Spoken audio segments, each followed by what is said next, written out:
नमस्कार, मी विजयलक्ष्मी रेसिपीजमध्ये तुम्हा सर्वांचं अगदी मनापासून स्वागत करते। तर आज आपण बनवत आहोत तिरंगा बर्फी।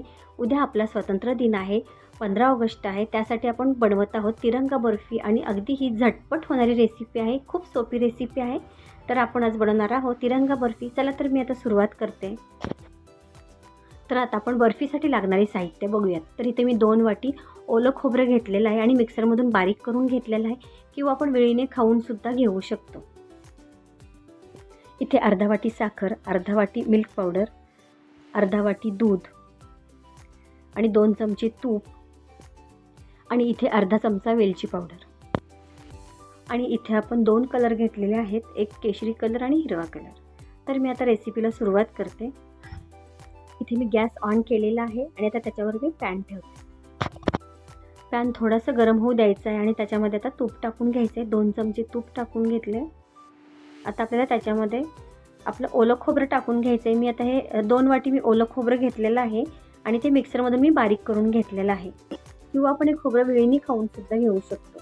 तर आपल्याला अगदी 1 मिनिट आपल्याला थोडंसं परतवून घ्यायचं आहे, म्हणजे त्याच्यामधला थोडासा ओलावा कमी होईल। आणि आता त्याच्यामध्ये आपल्याला साखर टाकून घ्यायची आहे आणि आता हे सगळं आपल्याला अगदी लो फ्लेमवर आपल्याला एकसारखं आणि कंटिन्यू परतवून घ्यायचं आहे, म्हणजे खाली लागणार नाही।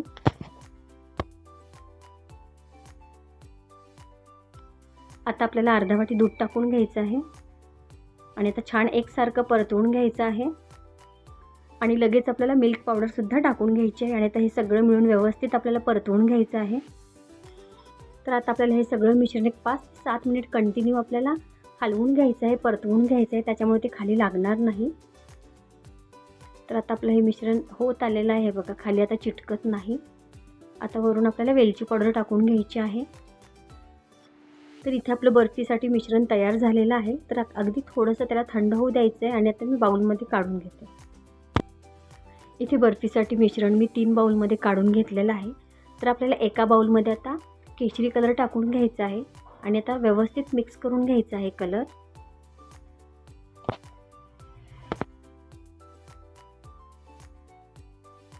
आता दुसऱ्या बाउलमध्ये हिरवा कलर टाकून घेते आणि आता हे सुद्धा व्यवस्थित मिक्स करून घ्यायचं आहे। तर इथे बर्फीसाठी आपलं 3 कलरमध्ये मिश्रण तयार झालेलं आहे। तर आता आपण बर्फी करायला घेऊयात। आता बर्फीसाठी इथे मी डिश घेतलेली आहे, किंवा आपण एक पसरट डबा घेऊ शकतो, किंवा आपण केक पॅन पण घेऊ शकतो। तर मी अशा प्रकारे एक डिश घेतली, त्याला छान असं तूप लावून घ्यायचं आहे सगळीकडून आणि आता त्याच्यामध्ये आपल्याला केशरी कलर अगोदर टाकून घ्यायचा आहे आणि केशरी कलर हा एकसारखा सगळीकडून पसरवून घ्यायचा आहे बघा, अशा पद्धतीने। आणि त्याच्यावर आता मधला कलर म्हणजेच पांढरा कलर तो सुद्धा छान पसरवून घ्यायचा आहे एकसारखा आणि त्याच्यावर आपल्याला हिरवा कलर आता टाकून घ्यायचा आहे आणि तो सुद्धा एकसारखा पसरवून घ्यायचा आहे। तर इथे बर्फीसाठी आपण एकावर एक 3 कलरचे थर आपण पसरवून घेतलेले आहेत आणि त्याच्या साईडच्या बाजू हे बघा, अशा प्रकारे आपल्याला लूज करून घ्यायचे आहेत, त्याच्यामुळे डिशमधून बर्फी निघण्यासाठी सोपी होते। आणि आता आपल्याला दुसऱ्या डिशमध्ये अशा प्रकारे उलटं करून डिशला वरून थोडंसं चमच्याने किंवा चाकूने टॅप करून घ्यायचं आहे, म्हणजे मिश्रण व्यवस्थित बाहेर येईल डिशमधून आणि व्यवस्थित असा डिशचा आकार आलेला आहे। तर आता आपल्याला उभं आणि आडवं कट करून त्याच्या छान वड्या पाडायच्या आहेत आणि कट करताना चाकूला थोडंसं तूप लावून घ्यायचं आहे, म्हणजे ते चिटकणार नाही।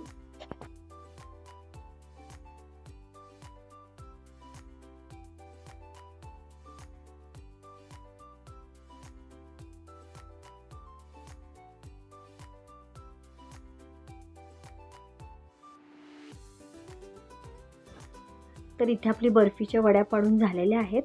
तर मी आता एक बर्फी तुम्हाला काढून दाखवते। हे बघा, तुम्ही पाहू शकता बर्फी खूप छान झालेली आहे, मस्त अशी मऊसूत बर्फी झालेली आहे, अगदी तोंडात घातली की विरघळण्यासारखी बर्फी झालेली आहे। तर अशा प्रकारे आपली मस्त अशी तिरंगा बर्फी तयार झालेली आहे, खास 15 ऑगस्ट म्हणजेच आपल्या स्वातंत्र्य दिनानिमित्त। आणि कलरसुद्धा खूप सुंदर आलेला आहे आणि चवीला म्हणाल तर अप्रतिम झालेली आहे, अगदी मऊसूत अशी बर्फी झालेली आहे। तर तुम्ही सुद्धा अशा प्रकारची बर्फी नक्की करून बघा।